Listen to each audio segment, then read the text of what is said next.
Welcome back to Module 3.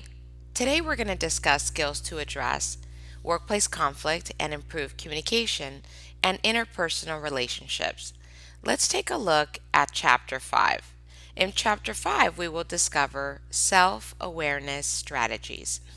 Getting to know yourself inside and out is a continuous journey of peeling back the layers of the onion. You first need to be aware of the full range of your feelings, both positive and negative. Getting in touch with your emotions and tendencies takes honesty and courage. The self awareness strategies can be found in your book on page 63, and there are 15 total strategies. Let's take a look at those strategies now. The first strategy is quit treating your feelings as good or bad. Remind yourself that the feeling is there to help you understand something important. The second strategy is to observe the ripple effect from your emotions. Understand the effect your emotions have on other people. At work, you need to allow people to make some mistakes along the way. For example, you don't want to be known as a person who leads by fear. You also need to be brave enough to ask people how they are affected by your emotions. The third strategy is to lean into your discomfort, move toward the emotion, into it, and eventually through it. When you ignore or minimize an emotion, no matter how small or insignificant, you miss the opportunity to do something productive with that feeling. Both people need to take the bold step of leaning into the feelings that will motivate them to change. Number 4, feel your emotion physically, closing your eyes and thinking of emotionally charged events. This helps to train for the real thing. As you improve at spotting the physical signs, you'll find that you're often physically aware of an emotion long before you're mentally aware of it. Strategy number 5, know who and what pushes your buttons. Find the sources of your buttons and jot down a list. Knowing your buttons is essential to using the self and relationship management strategies that come later in this book. Strategy number 6, watch yourself like a hawk. The goal is to slow yourself down and take in all that is in front of you, allowing your brain to process all available information before you act.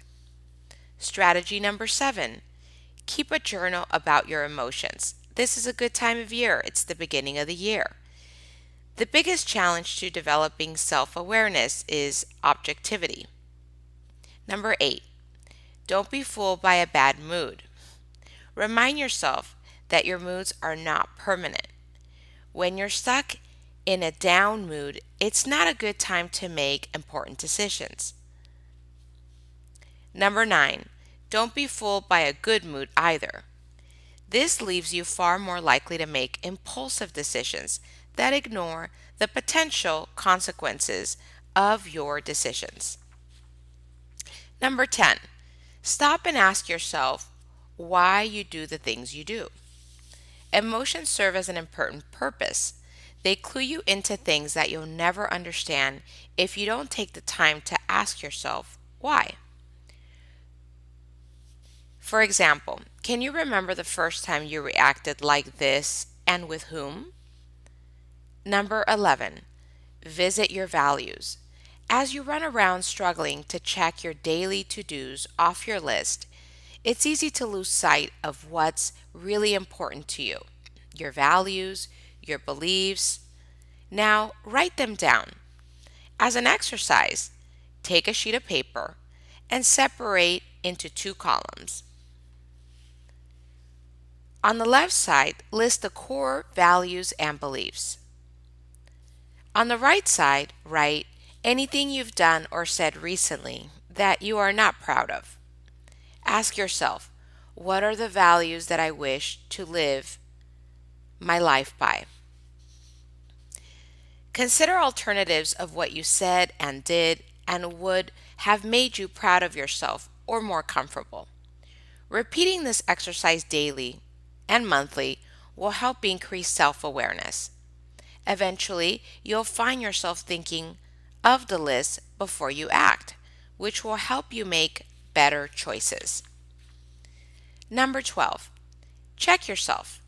This means your body language, your facial expressions, posture, demeanor, clothes, and even your hair say important things about your mood.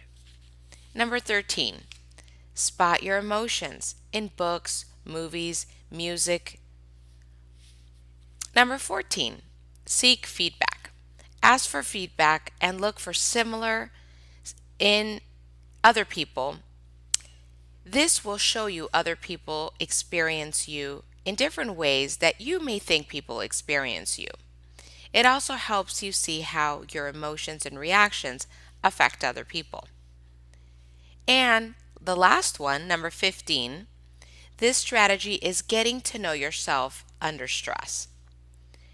Your self awareness in times of stress should serve as a third ear to listen to your body's cries for help. Your body speaks volumes when you push it too hard. Take the time to recognize these signals and recharge your emotional battery before your stress causes permanent damage to your system.